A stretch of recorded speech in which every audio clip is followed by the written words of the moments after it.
ẹ̀yin ènìyàn wa àwọn Haúsá wọ́n bínú tán o, wọ́n ké gbàjarè sétí ìjọba o wípé kí ìjọba tú àwọn ńlẹ̀ lọ́wọ́ táwọn wà yìí fún àwọn agbésùmọ̀mí yìí, wípé èló ni gbogbo ara wọn, wípé tó bá ti yẹ̀ ní ìbọn tó ń kó kiri wọ́n máa wá sáàárín ìgboro kan pa àwọn èèyàn kí wọ́n ti sá lọ sí ẹ̀yìn kan sá lọ sínú igbó padà, pé kí wọ́n máa bọ̀ ní gbangba, wípé gbangba ni àwọn ń tà wọn. Àwọn ò fẹ́ kí ìjọba wa máa wá di àwọn lọ́wọ́ mú wípé security kan agent kan àwọn security àwọn ológun, wípé ọ̀rọ̀ tó wà ńlẹ̀ yìí pé ọwọ́ ológun nìkan ò lè ká o, wípé torí pé nínú iṣẹ́ ológun àwọn Boko Haram àwọn tí wọ́n jẹ́ Boko repentant wọ́n ti hijack iléeṣẹ́ ológun. Ẹ wo ọmọ Àdó-Àlérò tí ìjọba ní àwọn ti mú, àwọn ti palẹ̀ wọn mọ́, àwọn ti mú wọn, 3 làwọn mú nínú wọn, wọ́n ti padà jíǹde o. Àwọn ọmọ Àdó-Àlérò bóyá wọ́n kú wọ́n ti jí dìde ni àbí òkú wọn ló ti ráìsì, àmọ́ bó ṣe ti rise up o. Ẹ wo àwọn leléyìí tí wọ́n ń kó ìbọn rìn kiri, tí wọ́n ti ń dúnkokò mọ́ ààrẹ Tinubu, tí wọ́n ti ń halẹ̀ mọ́ ààrẹ Tinubu. Wọ́n ní àwọn ọmọ Àdó-Àlérò ni, tẹ́ bá gbàgbé ńgbà tá a ṣe tìrẹ́ni lórí live show lánàá, wọ́n ní àwọn ọmọ Àdó-Àlérò tí wọ́n fi ìròyìn síta ní ọ̀sẹ̀ tó kọjá wípé àwọn ológun wọ́n ti mú 3 balẹ̀ nínú wọn. Àdó-Àlérò wa ń pariwo wípé òun máa retaliate, òun máa gbẹ̀san. Àwọn Haúsá wọ́n ti wá tú ìdí ìjọba síta báyìí wípé gbogbo ará ìlú ẹ má gbọ́ nǹkan tí ìjọba bá sọ o, wípé tí àwọn ológun bá náwọn mú 2 pé irọ́ ni o, pé àwọn ọmọ Àdó-Àlérò gangan wọ́n náà ló wà nínú fọ́nrán yìí. Ẹ bá wa wo fọ́nrán yìí dáadáa, níbi tí àyè gbà wọ́n lọ sí ṣọ́ọ̀bù bí tí wọ́n ti ń ta mílíìkì, wọ́n ra mọ̀ntínà àti milk, oògùn ẹ̀jẹ̀ tó tó láyé yìí ò sí, wọ́n ti fi ìbọn identification wọn òun nìyẹn wọ́n gbé sọ́wọ́. Ẹ wo surroundings yẹn, ẹ wo àwọn èèyàn bó ṣe dúró, ọmọ kékeré kan wà lẹ́nu ṣọ́ọ̀bù yẹn, wọ́n gbé ìbọn wọn báyìí láàrin ìlú. Bákan náà ni àwọn ìyá tó ń tajà ní ọjà Kútọ̀ ní ìpínlẹ̀ Ògùn ni wọ́n ké gbàjarè síta wípé ìjọba ìpínlẹ̀ Ògùn fún wọn ní gbèdéke ọjọ́ 7 wípé káwọn fi kúrò nínú ìsọ̀ níbi táwọn ti ń tajà ní ọjà Kútọ̀ lórí owó tí wọ́n gbélé, owó gegere, wọ́n ní 7 million. Àwọn ìyá wọ̀nyẹn lẹ̀ ń wò yẹn o, 7 million tí wọ́n dẹ̀ ní púpọ̀ àwọn owó gbọ́múlé láńtà gbèdílé láńtà làwọn yá táwọn fi ń tajà o. Ẹyẹ ènìyàn wa a máa mú ìròyìn fún wa lẹ́kùnrẹ́rẹ́ àti fọ́nrán wọn. Jẹ́ ká fi ohùn sí kẹ́ bá wa gbọ́ nǹkan tí àwọn Haúsá sọ, bí wọ́n ṣe sọ pé ìjọba níbi táwọn bá dé yìí pé kán fi àwọn ńlẹ̀ pẹ̀lú wọn o, kí wọ́n fi àwọn ńlẹ̀ káwọn mójútó ìlú àwọn fúnra àwọn, defend your land, defend yourself. Jama'a ku dubi garin da ake yin sasanci, an yi sasanci na amma ku diba wannan ɗan yaron wai da bindiga. Nan laha lau, nan ni ne ke yi musu bidiyo, na sa waya a aljihuna ne kyamara ta fito, shine na ce an ce ba a bidiyo amma ni dole sai na musu saboda suna yi ma mutum ba daidai ba, amma na sa waya ta a aljihu nike musu bidiyo. Dan Allah jama'a ku dubi wannan ɗabi'a, diba da wannan yaron, irin wannan yaran ne duk da an yi sasancin a garin sun ce yaran nan suke kwace mu mutane wayoyi da kuɗi in kana da su in ka fita gefen gari, duk da an yi sasancin.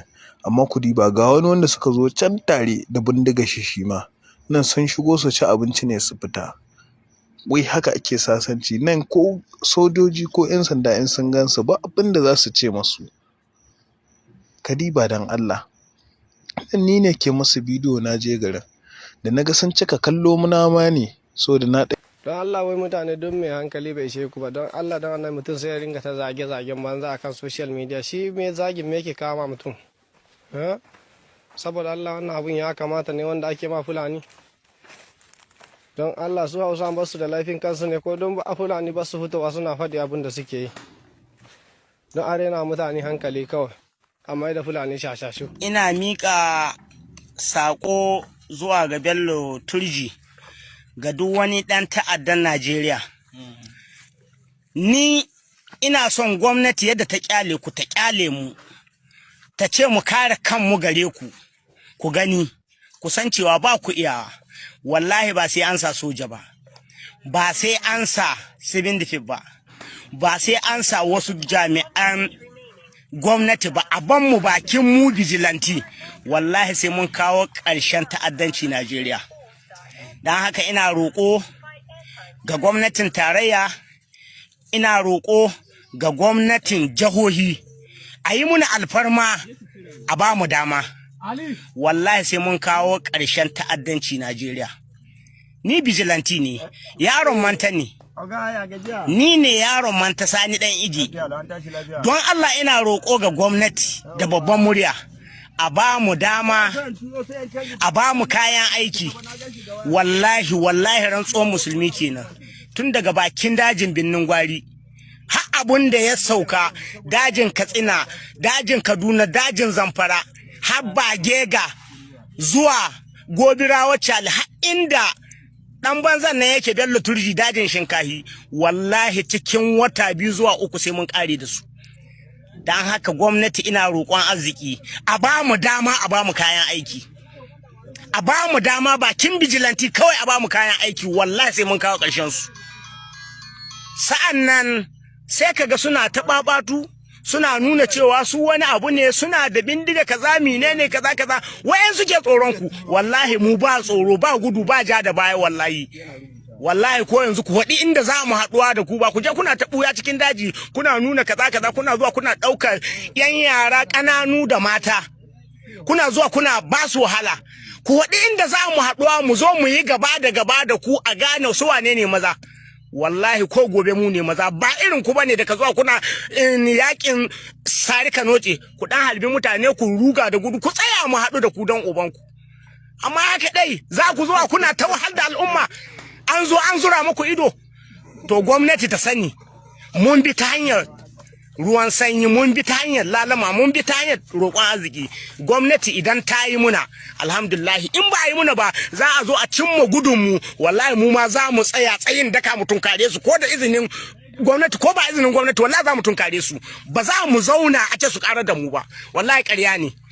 Dan haka ina roƙon arziki a kira mu a ba mu kayan aiki. Wallahi sai mun cimma ƙarshen su. Wallahi sai mun cimma ƙarshen su. Dan haka yanzu nan in sun san inda za mu haɗuwa su waɗi ga inda za mu haɗuwa. Tun daga dajin Birnin Gwari an zuwa wanga daji na Ibi da an kace suna nan, sun taru sun yi sansani. Wallahi mu cikin lokaci duk muna wace su. A ba mu kayan aiki mu tunkare su. Gwamna ka ba mu kayan aiki. Gwamna mun san gwamnan talakawa kake, gwamna kake mai adalci, mai son al'umma. Ka yi amfani da wannan dama ka taimake mu, ka taimaki al'umma, ka ba mu kayan aiki mu je mu tarwatsa yan ta'addan nan. Wallahi Allah ya ba ku ikon.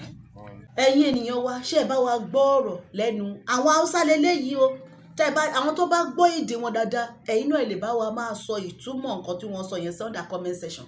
Àwọn Haúsá gidi, original Haúsá làwọn eléyìí, kì í ṣe Fúlàní.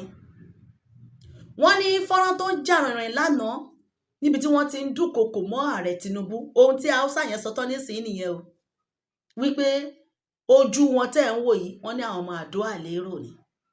Ìbẹ̀rẹ̀ ibi tí wọ́n wà, fáànì gbogbo ẹ̀rẹ́gẹ́jì ló wà ń bẹ̀. Ṣùgbọ́n tí iléeṣẹ́ ológun tí wọ́n ṣe propaganda wípé àwọn ti mú wọn balẹ̀.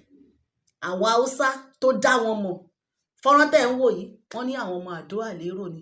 Bẹ́ẹ̀ náà ni wọ́n ní gidi, ìkìlọ̀ ńlá gidi ni wọ́n kì bọlẹ̀ fún ààrẹ Tinubu wípé kí wọ́n wá opó pọ̀ ńlẹ̀ o, wípé wọ́n wá ní kí àwọn ológun máa wá mú àwọn balẹ̀, pé àwọn rèé o, àwọn ò sá o, àwọn làwọn wà, wọ́n náà wọ́n wà láyé o, pé nǹkan kan ò ṣe àwọn. Ẹ bá wa gbóhùn sókè, àwọn lè rí yẹn o. Yan uwa 'yan Najeriya tun da Tinubu har zuwa Dauda Lawan dare da yake ba su. Ka san ko wacce igiya ta tsada uwa ta bata fada rijiya ba. A halin yanzu kuna gani 'yan uwa yadda gwamnati ta ce tana ƙarya da sojoji da 'yan banga an kashe Hillani kuncin kalgo. Ku ba ku ga abun kunya, an kashe Hillani ana waɗi ga duniya ana ta ƙaryar banza. Amma ga bindigun 'yan banga a halin yanzu ga hannu wanda gwamnati har yanzu bata nuna mana bindiga ta mu wanda ta ɗauka ba ko bullet.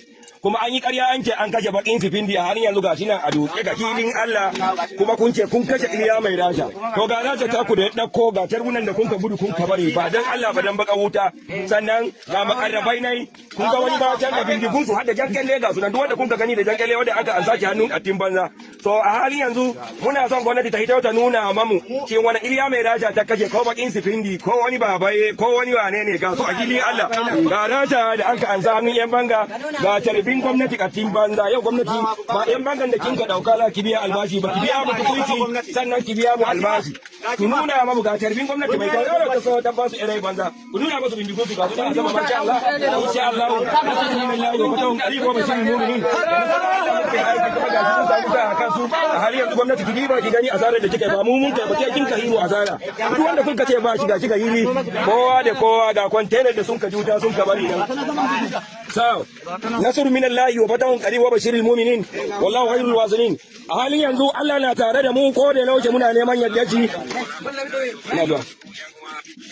a halin yanzu kuna gani nasarar da muke tare da ubangiji muna kira kullum alfarma annabi Muhammad sallallahu alaihi wasallam Allahu akbar wallahu ghalibun ala amri walakin akthara an-nas la ya'lamun kuma ba ku dai ba ma wa'ansu da yawa wa'anda sun kahi ku akwai kayan su kamar ga bindigun su ga kutin su ga rajar su ga tarbin su ga komai nasu ka nuna musu wannan ba su dai muka dauko ba wai wa'annan duk wanda kun ka gani mun dauko na ku sun yi 45 kwara nawa mun ka nuna maku ga container ku ga rajar ku hada rokel wai amma baro rokel cikin gida ba nuna maku ba sauran bindigu kuma suna can zuwa anjima ya kai to ga ire-iren su na kato da gora yan rai banza me kuka gani yadda muka nuna maku wannan bidiyoyi muna son ku nuna maku ko mai sanda ce tamu wanda kun ka dauka muku.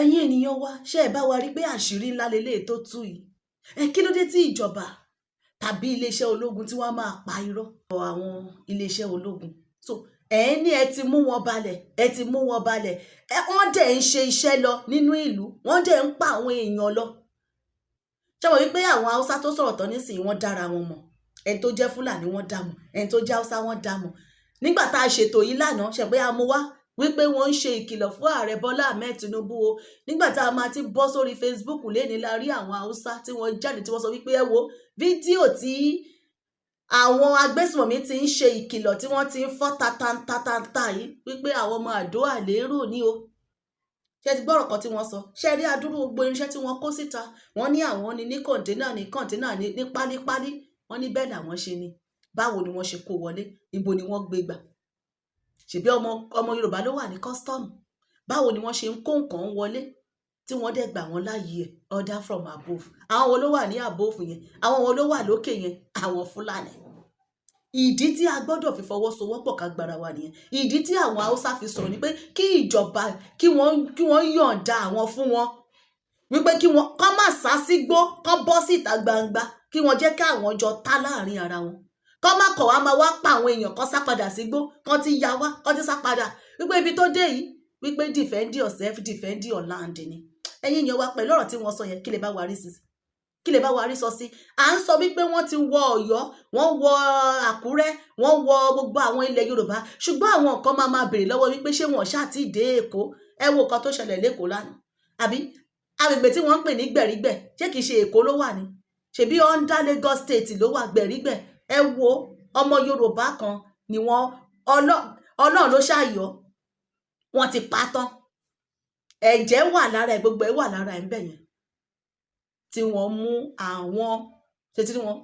àwọn ní o tí wọ́n tòjọ àwọn mẹ́rin yẹn tí wọ́n ní wọ́n fẹ́ pa ọmọ Yorùbá gẹ́gẹ́ bí kan tí brọ́dà wa ẹ̀ sọ wípé báwo lẹ̀ ṣe wá sí ilẹ̀ Yorùbá ẹ̀ ń jẹ ẹ̀ ń mu nílẹ̀ Yorùbá ẹ̀ ń ṣe bá bíálà wọ́n fún yín lówó wọ́n fún yín láṣọ wọ́n fún yín ní gbogbo ẹ̀ síbẹ̀síbẹ̀ náà bẹ́ẹ̀ ṣe fẹ́ pa ọmọ Yorùbá òun lẹ́ẹ̀ máa wá kiri ẹ bá wa gbọ́ ọ̀rọ̀ lẹ́nu brọ́dà wa.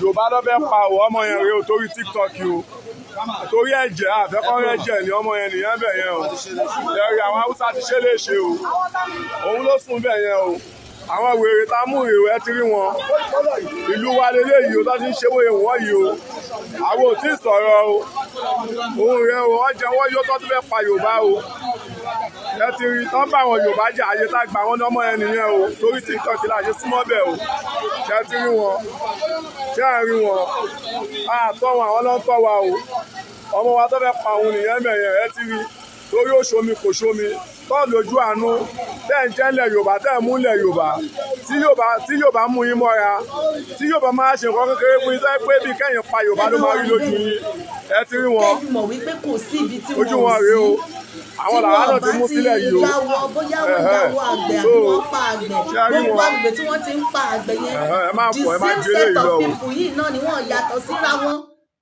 The same set of people yìí ni àwọn onímíkra àwọn tí wọ́n ń ṣalẹ̀ wọ́n bọ́ sórí àkìtàn wọ́n ń ṣa garawa wọ́n ń ṣa ìgò kiri yẹn they are all informant wọn ni wọ́n àwọn náà ní iṣẹ́ aburú tí wọ́n ń ṣe lórí ilẹ̀ wa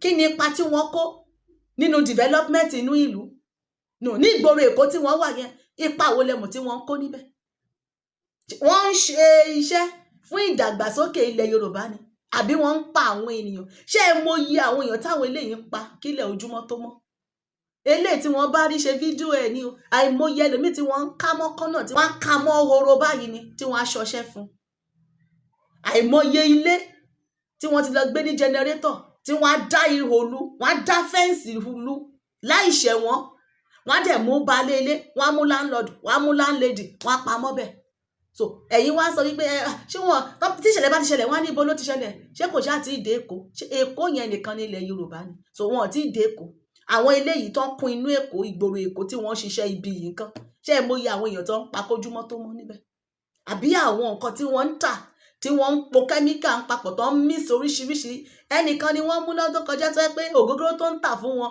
àṣì àìsíìdì ló ń tà fáwọn èèyàn mu ìyẹn náà tún ń kọ́ nípa nǹkan jíjẹ tí wọ́n ń pa àwọn èèyàn kọ́ àní Yorùbá jẹ́ ká jí lójú oorun wa ẹ wo ọjà Ṣàngó Dàpọ̀ Abíọ́dún eléyìí of Ogun State ọjà Ṣàngó ni àwọn ará ọjà ni wọ́n pariwo síta o wípé omíyalé àgbàrá ya ṣọ́ọ̀bù o mo ṣètò lórí airport road lánàá mo rí ọ̀pọ̀lọpọ̀ comment lórí Facebook wọ́n ní àwọn kan ló lọ da omi síbẹ̀ ẹjọ́ inú ọjà yìí ṣé wọ́n da omi sí náà ni ẹ má jẹ́ ká máa bo àwọn olóṣèlú yìí tí wọ́n bá ṣe dáadáa fúnra wa máa rí pé dáadáa lélẹ̀ tí wọ́n ṣe kò téèyàn bá ṣe nǹkan dáadáa kò ṣòro mọ̀ èèyàn ò lè parọ́ nǹkan dáadáa téèyàn rí téèyàn ṣe dáadáa wo ni gómìnà wọ̀nyí ṣe so wọ́n wá ọ̀nà airport yẹn àwọn kan ni wọ́n kàn máa rí wọ́n wá lọ da omi sí báwo ló ṣe jọra wọn so inú ọjà Ṣàngó yìí náà ṣómi ni wọ́n dà sí ẹ bá wa gbọ́rọ̀ lẹ́nu àwọn ìyá lọ́jà ó lẹ́ ń wò yẹn o.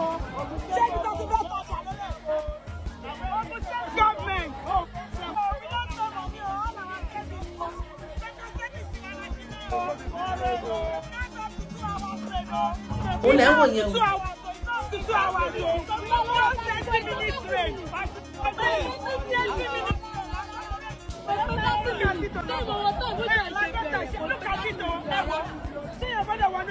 ó lẹ́ ń wò yẹn o.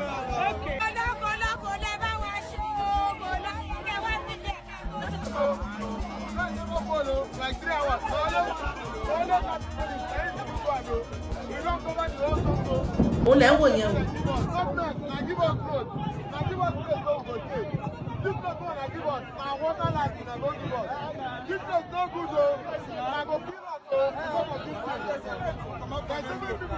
ó lẹ́ ń wò yẹn o.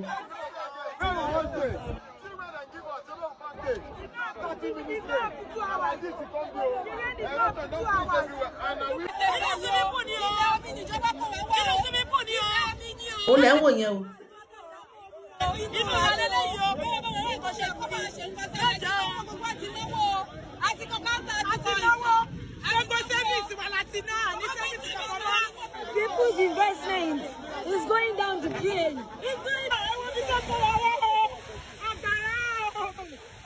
ẹ bá wa máa wo gbogbo inú ọjà yẹn ṣé ẹ ti rí omi ló kún inú ẹ̀ ni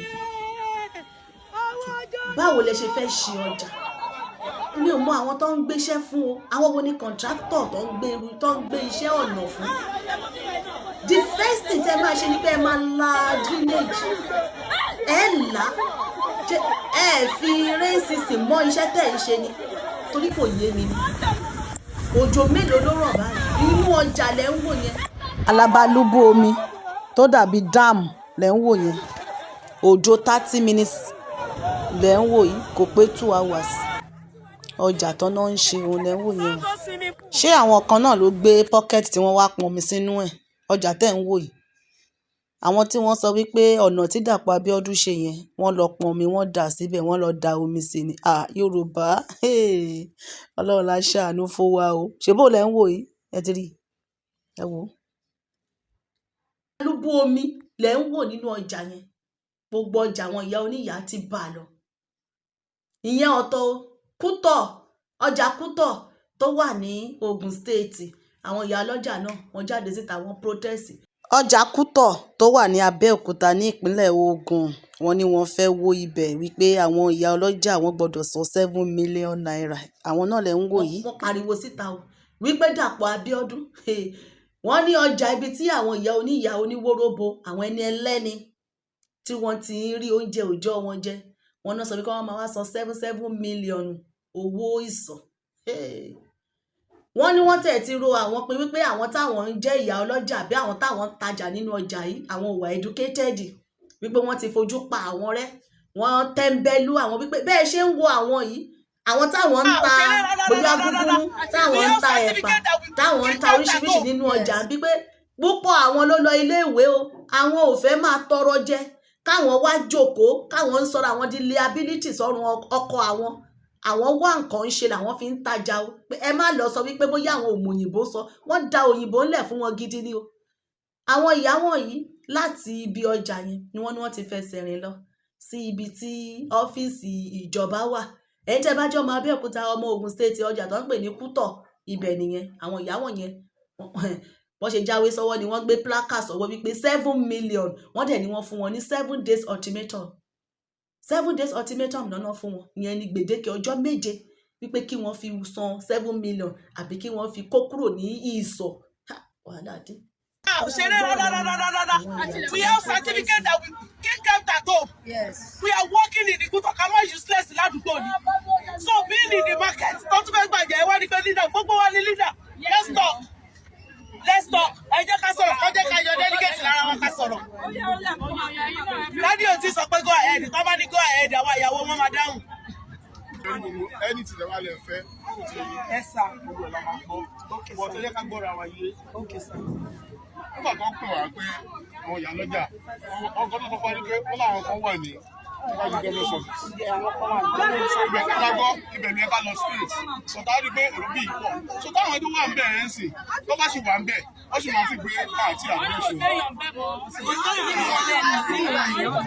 tá a bá wò dáadáa a rí pé àwọn ìyá lọ́jà ló wà ń bí ní Kútọ̀ l'Ábẹ́òkúta wọ́n pé wọ́n protest pé ìjọba ìbílẹ̀ ti gúúsù àríwá Abẹ́òkúta pé àwọn máa wó ṣọ́ọ̀bù àwọn kọ́wọ́n lè wá 7 million naira wá ẹ̀rí gbogbo láàárọ̀ ọjọ́ Monday yẹn ọjọ́ 13 nínú oṣù kẹrin táàrọ̀ kùtùkùtù wọn náà wọn ò ní lọ sí kíní àwọn ò ní tajà àwọn lọ́fíìsì ìjọba ìwà lókè wọn sàn ẹ̀rí pé gbogbo wọn máàṣì báyìí wọn máàṣì lọ wọ́rọ́wọ́ wọn ìyá oníyà ó jẹ́ pé wọ́n mọ̀ tajà láàárọ̀ Monday pẹ̀tọ̀ ọjọ́ ajé ni wọ́n rìn lọ báyìí wọ́n rìn lọ sókè mọ́sàn ni àwọn ìyá tó jẹ́ pé wọ́n ti darúgbó tó jẹ́ pé wọ́n gbọ́dọ̀ rìnrìn ìṣẹ́jú 2-3 kí wọ́n má máa mí kí wọ́n má máa ṣe kíni kí wọ́n má máa sọ pẹ́sẹ̀ ra wọn ẹwù ọkùnrin náà wà nínú wọn ẹni párúgbó rẹ wọn àwọn ti dàgbà tó ti kú ìdí ọmọ kékeré náà wà nínú wọn àwọn ẹni tó rọ mi dání ní báyìí wọ́n wà ní wọ́tà ó kú díẹ̀ ká dé ọ́fíìsì ìjọba ìpínlẹ̀ Ògùn ẹwù ọ̀hún ìyá níyà ó ti rẹ wọn most of them ti tired pé wọ́n fẹ́ wó ṣọ́ọ̀bù àwọn 7 days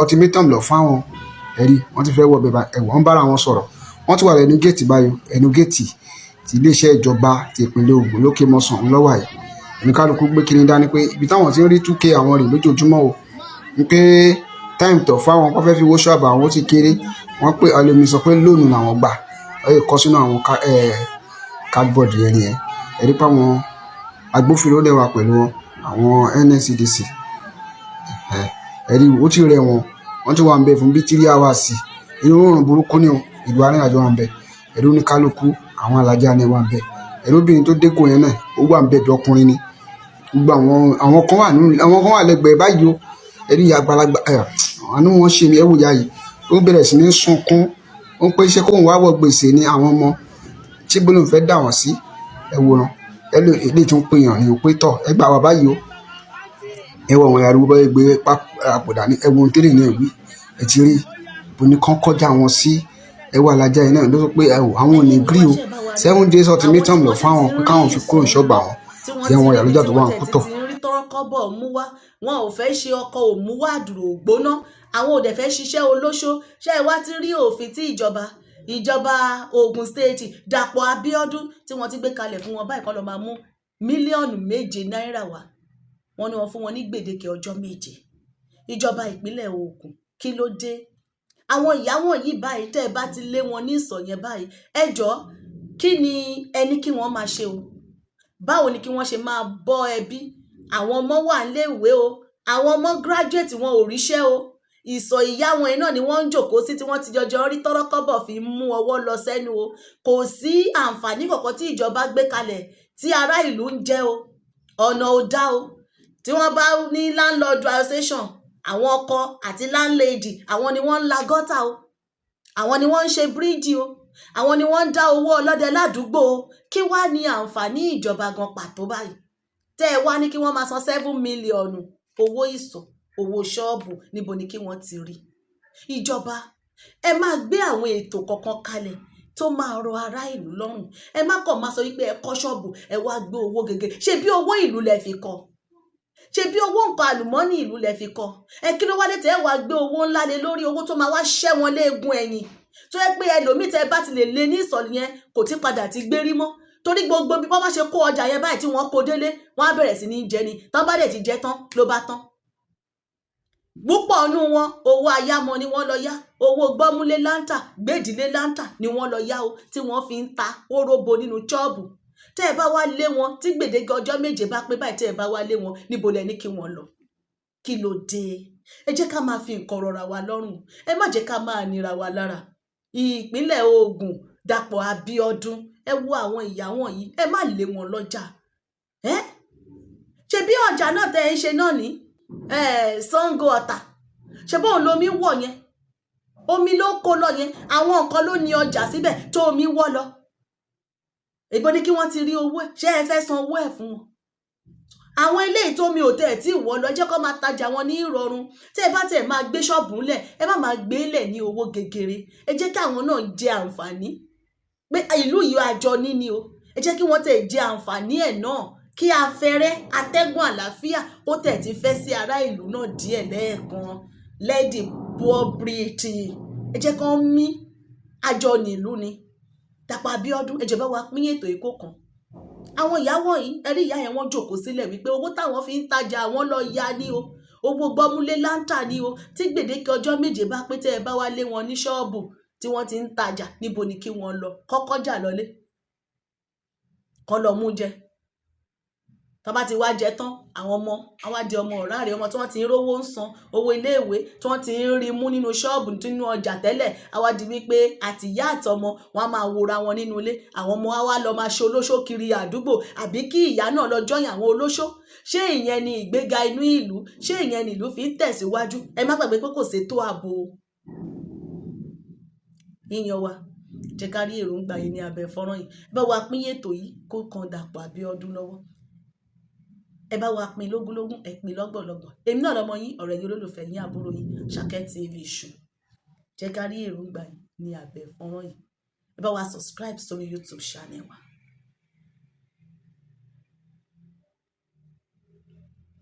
Àṣàkẹ́ TV News, Àṣàkẹ́ TV Show. Odùduwà á gbè wá láṣẹ Èdùmàrè.